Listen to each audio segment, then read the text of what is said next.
depuis quelques mois après 2012, certains de nos camarades avaient commencé à diffuser des ongles négatifs dans le parti. Ils ont cherché. Et le 5 mars, vous avez vu ce qui s'est passé avec une violence inouïe dans la salle de réunion. Cette dissidence s'est transformée en une dissidence électorale avec le référendum.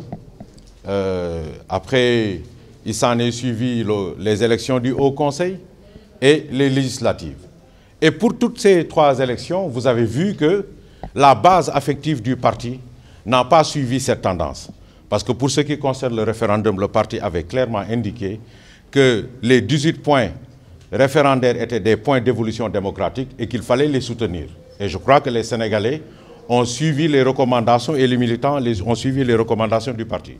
Pour ce qui concerne l'élection de Haut Conseil, sur 800 conseillers municipaux socialistes, la différence de voix après n'était que de 75%. C'était un second indicateur d'alerte pour nos camarades qui n'ont pas encore compris le message.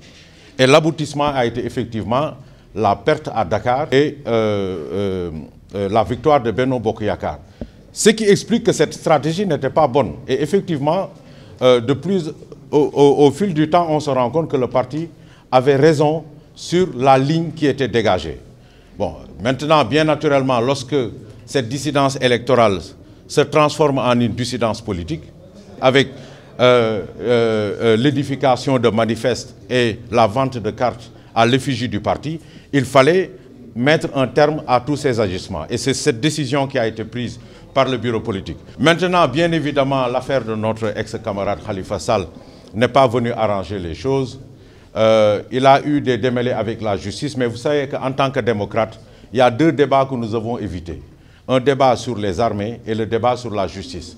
Parce que la justice est censée être indépendante et égale. Sur le fond du dossier, nous, peut-être nous avons notre propre opinion, mais vous savez qu'au Sénégal, beaucoup de choses se disent. Sur la question, par exemple, je parle sur la question, par exemple, de l'immunité parlementaire.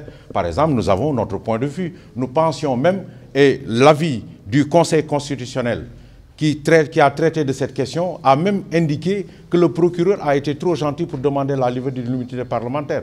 Parce que les faits qui sont commis n'ont aucun rapport avec sa qualité de député. Le député, il est couvert par une immunité dans l'exercice de ses fonctions. Donc c'est clair.